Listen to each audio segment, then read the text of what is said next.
symbole de la foi.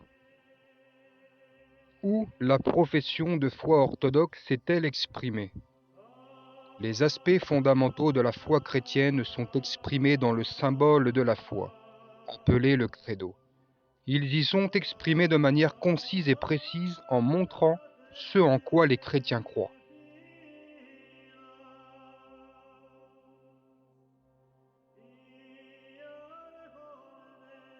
Que veut dire symbole? Le mot symbole est issu du verbe grec symbolon, signifiant joindre, se rencontrer. Quand un fiancé partait dans un pays lointain, il laissait à sa bien-aimée un morceau de bâton cassé aléatoirement. De son côté, il gardait une moitié du bâton qui s'appelait le symbole. Afin de retrouver son amour des années plus tard, les deux morceaux du bâton devaient être remis ensemble de sorte qu'ils se joignent idéalement.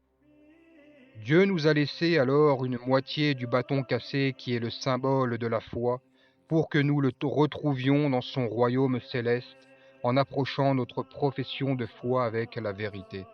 Le symbole de la foi est un morceau terrestre du lien qui unit l'homme et Dieu, le visible et l'invisible, la temporalité et l'éternité. Le mot symbole désigne également un mot de passe ou une clé qui doit parfaitement convenir à son cadenas pour l'ouvrir.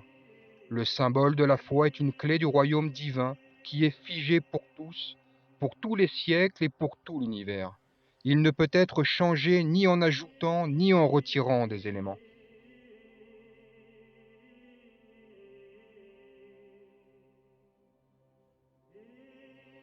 De façon générale, de quoi parle-t-on dans le symbole de la foi? Il développe la parole de Jésus-Christ. Allez, faites de toutes les nations des disciples, les baptisant au nom du Père, du Fils et du Saint-Esprit. En Matthieu chapitre 28, verset 19. Le symbole détaille le seul nom du Père qui a créé tout l'univers, du Fils qui a été crucifié pour nous et ressuscité, du Saint-Esprit qui donne la vie. Ce ne sont pas trois noms, mais le seul nom de Dieu qui est le Père, le Fils et le Saint-Esprit, la Trinité consubstantielle et indivisible.